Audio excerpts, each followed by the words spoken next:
Sejam bem-vindos a essa videoaula da disciplina de Laboratório de Circuitos Eletroeletrônicos do Coltec UFMG.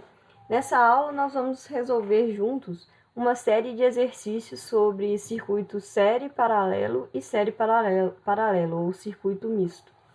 Então, a gente vai começar pelo exercício número 1, em que nós temos um circuito série. E nesse enunciado é pedido para que seja feito o cálculo da resistência total equivalente, cálculo da corrente I e das quedas de tensão ou diferenças de potencial em cada resistor. Então, nós vamos considerar, para isso, a tensão total da fonte como 34 volts. Então, já vou colocar aqui 34 volts.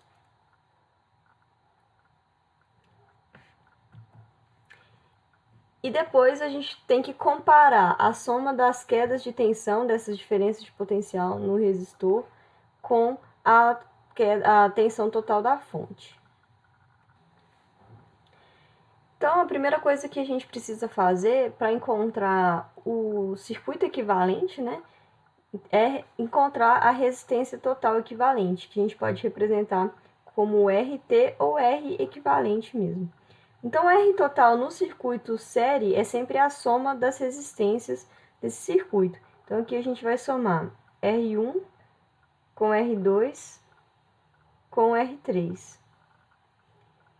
Aí a gente vai ter, aqui tem a letra R no lugar do símbolo de ohms, mas seria então 55 ohms mais 150 mais 65 ohms. O resultado é, portanto, 270 ohms. Então, eu vou colocar aqui, vocês podem colocar como 270R ou 270 ohms.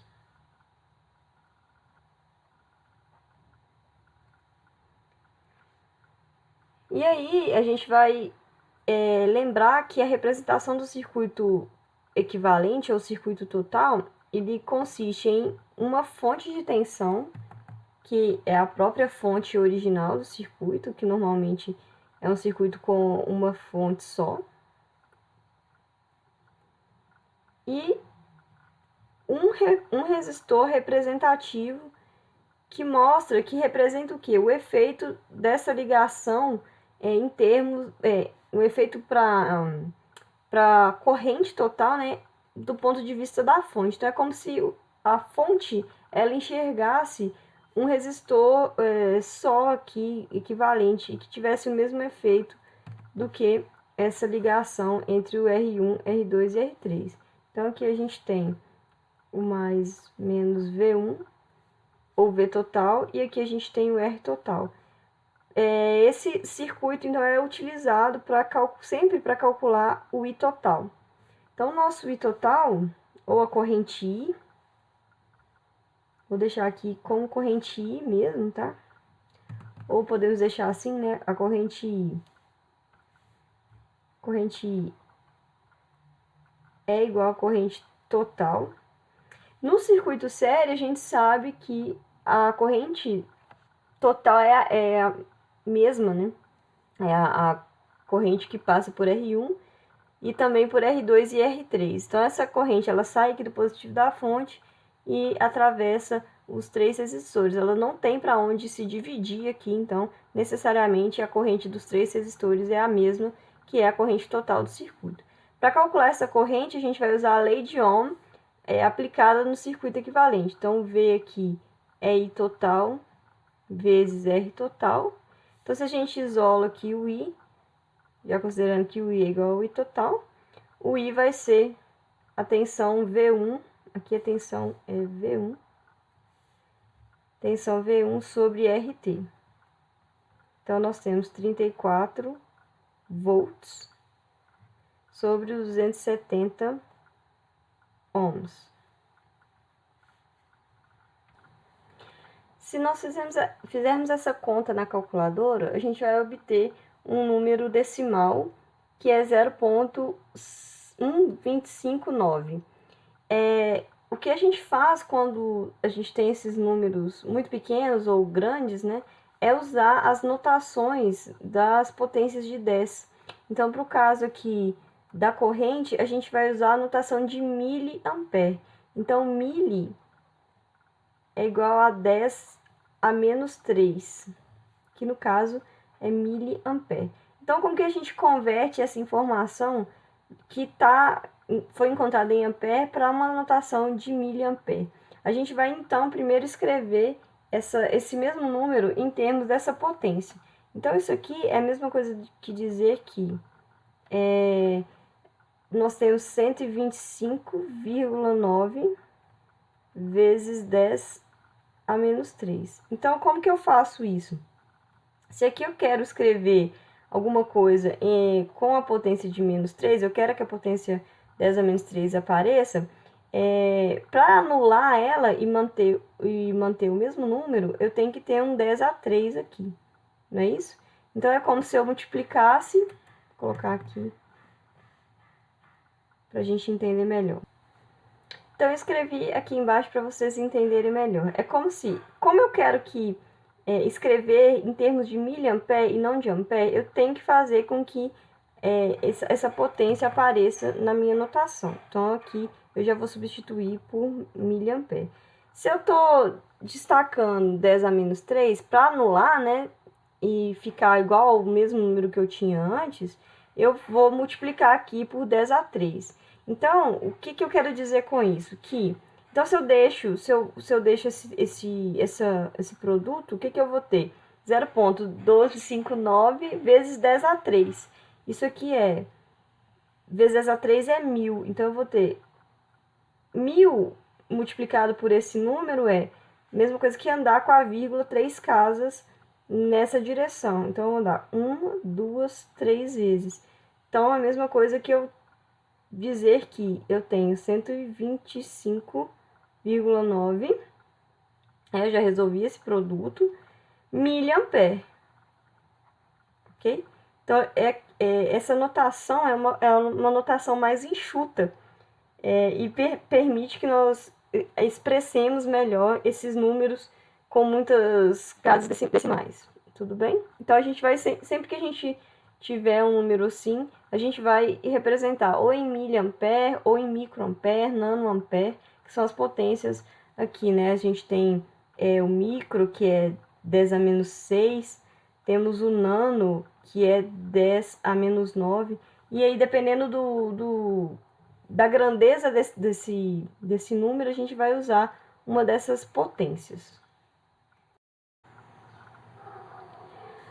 Com isso, então, a gente encontrou a corrente total I, e a partir da corrente total, a gente vai encontrar as DDPs, ou diferenças de potencial, nos resistores. Então, como que a gente vai encontrar isso? A partir da lei de Ohm, aplicada a cada resistor.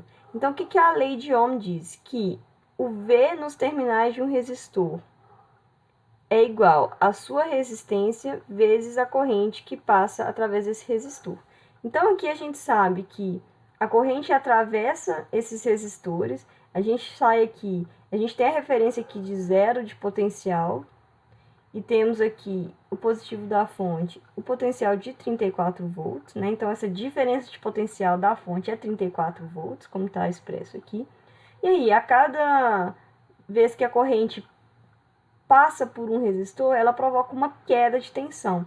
Então, ela provoca uma queda de potencial elétrico do terminal em que ela entra em relação ao terminal onde ela sai. Então, aqui, essa queda de tensão a gente chama de diferença de potencial. Aqui, no caso do R1, eu vou chamar de VR1. No R2 eu vou chamar de VR2. E aqui, por fim, VR3. A gente sabe sempre que o ponto onde a corrente entra tem um potencial maior do que o ponto em que ela sai. Portanto, é uma queda de tensão ou de potencial. Para achar, então, as DDPs, a gente vai usar a lei de Ohm. Então, VR1, R1 vezes I. Lembrando que as correntes são iguais, o IR1 é igual ao I no R2, que é igual ao I R3, que é igual à própria corrente total desse circuito.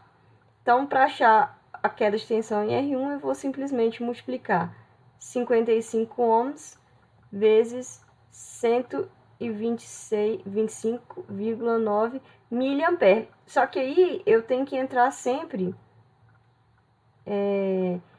com a corrente em ampere.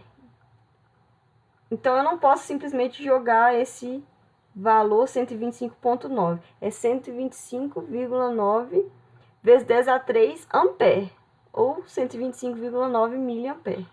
Então, é assim que eu vou expressar a minha corrente. Então, aqui já resolvi para os 3 resistores, aplicando o mesmo conceito da lei de Ohm, e achei as diferenças de potencial nos 3. Isso significa que se nós medirmos com um voltímetro entre os terminais desses resistores, né, se a gente ligar o voltímetro aqui em paralelo com a ponta de prova vermelha na entrada da corrente e a ponta de prova preta, a gente vai achar exatamente uma medida com desses valores calculados.